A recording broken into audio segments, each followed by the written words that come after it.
Good morning, students. I hope you all are good at home. It is your second social study class, and today's topic is administrative structures, policies, and impact of British rule. Means Britishers now who established in India, जो कि अब India में established हो चुके थे.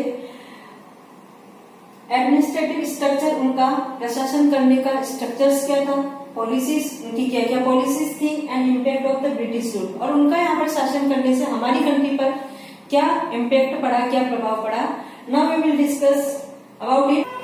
Now we will discuss all this things in this chapter. Just Carnatic wars in the previous chapter. Previous chapters में हमने Carnatic words के बारे में पढ़ा था. तो through this Carnatic wars British East India Company shot the exit door to the French company. French company को उन्होंने यहाँ से वापसी का रास्ता दिखा दिया था. फ्रेंच कंपनी जा चुकी थी.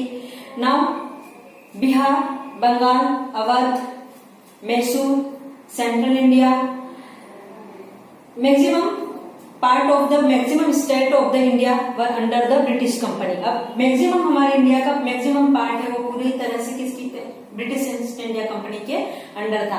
Even the diwani system was also under the British company. यहाँ तक कि diwani system means the system in which the land revenues different revenues were collected. वह सिस्टम जिसमें कि अलग अलग तरह की रिवेन्यूज को कलेक्ट किया जाता है. अलग अलग तरीके से उनको पैसों का जो कलेक्शन होता है उसको कहते हैं हम दीवानी सिस्टम. वो भी अब उनके अंडर में था. Through the treaty of Allahabad के थ्रू उन्होंने बहुत सारे एरिया की सारी दीवानी को अपने हाथ में ले लिया था. Thus major powerful kingdoms were under the Britishers के अंडर में थे, और remaining all the states were also under the Britishers by signing alliance. उन लोगों के बीच में भी संधि हो चुकी थी, और जो छोटे मोटे स्टेट्स थे वो भी लगभग सारे ब्रिटिशर्स के अंडर हो चुके थे. इस तरह से 1857 तक, बाय 1857 तक लगभग इनडायरेक्टली और डायरेक्टली पूरा इंडिया हमारे किसके कंट्रोल में था, ब्रिटिश ईस्ट इंडिया कंपनी के कंट्रोल में था. Now the British East India company which came here for trading, जो कि अब यहाँ पर व्यापार करने के लिए आई थी, जो कभी वो अब यहाँ पर एडमिनिस्ट्रेटिव का वर्क करने लगी. अब वो यहाँ का प्रशासन पूरा संभाल. Employers of the British East India company में जो वर्क करने वाले जो उनके वर्कर्स थे, they were greedy, dishonest, and they want to fulfil their own ambitions. मतलब वो एक तरीके से लालची थे, बेईमान भी थे, और वो सिर्फ अपने ही फायदे के लिए अपनी ही सारी इच्छाओं को पूरी करने में लगे रहते थे. Send the some trained officials also here. उन्होंने बहुत सारे कुछ ट्रेंड लोगों को भी यहाँ पर भेजा, ताकि वो यहाँ के जो लोग बेईमानी कर रहे हैं उन लोगों को स्टॉप कर सके, उन लोगों को रोक सके. But the situation was the same. लेकिन जो कंडीशन थी वो तो सेम ही रह गई. एंड दे स्टार्टेड टू रोब हियर फार्मर्स, पीजेंट्स, जो किसान होते थे, किसानों को, राजाओं को, सबको उन लोगों ने यहाँ पर लूटमार स्टार्ट कर दी, और यहाँ के लोगों को बहुत ज्यादा अत्याचार उनके ऊपर करना स्टार्ट कर दिया. और उनके पास जो भी होता था, फार्मर से अगर कुछ उगाते हैं, अगर उनकी खेतों में जो फसल उगाई जाती है तो उनकी फसल का कुछ हिस्सा ले लेना, अननेसेसरी रेवेन्यू लगाना सारे आर्टिसंस पर, सारे कलाकारों पर, और जो राजा होते थे, राजा से भी जोर जबरदस्ती करके उनके राज्य को, उनकी जो भी संपदा होती थी उन सबको छीन करके वो अपने अंडर में कर लेते थे. In the same sequence the next point is dual rule in Bengal.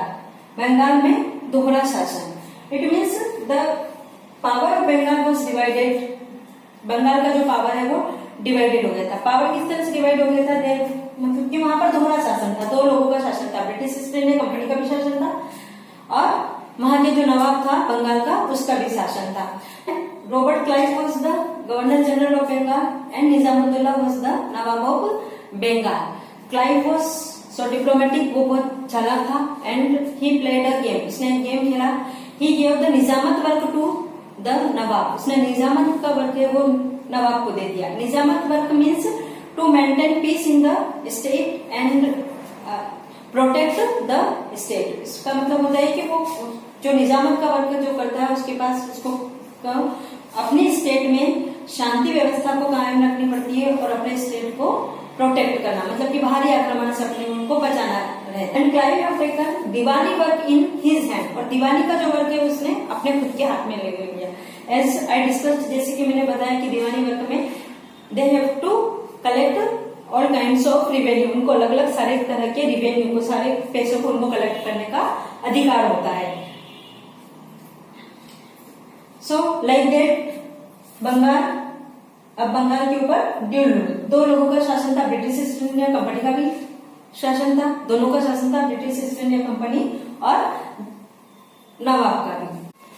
So after the expansion of nizamat, maintenance of nawab of Bengal and pension of the Mughal empire, इन तीनों को पैसा देने के बाद में वॉट एवर रिमेनिंग रिवेन्यू, जितना भी कलेक्शन है वो बचता था, it all was deposited in companies treasury, बाकी जितना भी बचा हुए पैसे को सारे को वो कंपनी के खजाने में डिपॉजिट कर दिया जाता था। Thus the rule of Bengal was divided, इस तरह से बंगाल का जो शासन था वो डिवाइडेड था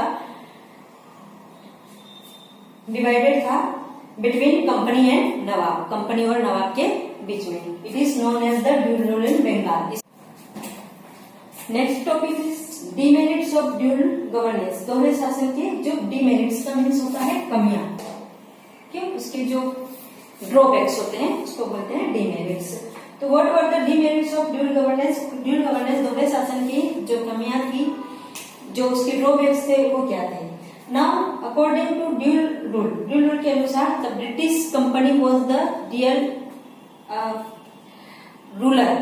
ruler of Bengal, British company वो बंगाल का रियल रूलर थी, but it was the free from all the responsibility, लेकिन उसको अपने कोई भी रिस्पॉन्सिबिलिटी बंगाल के बारे में, बंगाल से रिलेटेड कोई भी रिस्पॉन्सिबिलिटी अपने हाथ में लेने के लिए रेडी नहीं थी। It was fully free, it is not responsible for its maintaining of peace, वहां पर शांति व्यवस्था को बनाए रखने के लिए, और फॉर इट्स प्रोटेक्शन ऑल्सो, और उसके सुरक्षा के लिए भी वो रिस्पॉन्सिबल नहीं थी।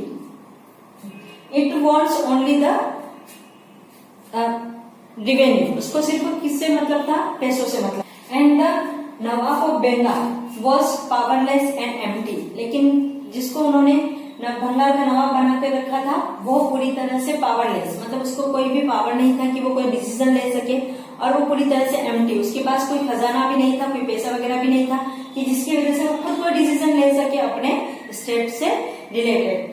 तो इस तरह से क्या होता है, वहां के जो ट्रेडर्स होते हैं, एग्रीकल्चर्स होते हैं, उन सब में बहुत ज्यादा नुकसान होने लगता है, तो उसकी वजह से कंपनी को नुकसान होने लगता है। तो जब कंपनी को नुकसान होने लगता है तो उस समय जो गवर्नर जनरल होता है रॉबर्ट क्लाइव, उसको डिसमिस करके वहां पर वॉरेन हॉस्टिंग को 1772 में बंगाल का गवर्नर जनरल डिक्लेयर किया जाता है। जब वॉरेन हॉस्टिंग बंगाल का गवर्नर जनरल बनता है तो ही टुक बोथ द रिस्पॉन्सिबिलिटी, वह भी दोनों रिस्पॉन्सिबिलिटी अपने हाथ में ले लेता है, diwani and nizamat, both the responsibility he took in his hand. And according to it now the Nawab of Bengal has no work, अब उसके पास कोई काम नहीं रहता है, ओके, तो now he had nothing to do now except getting pension, अब उसके पास करने के लिए कुछ नहीं बचता है तो उसको पेंशन देना स्टार्ट कर देते हैं, मतलब कि उसको एक फिक्स अमाउंट उसके लिए फिक्स कर देते हैं और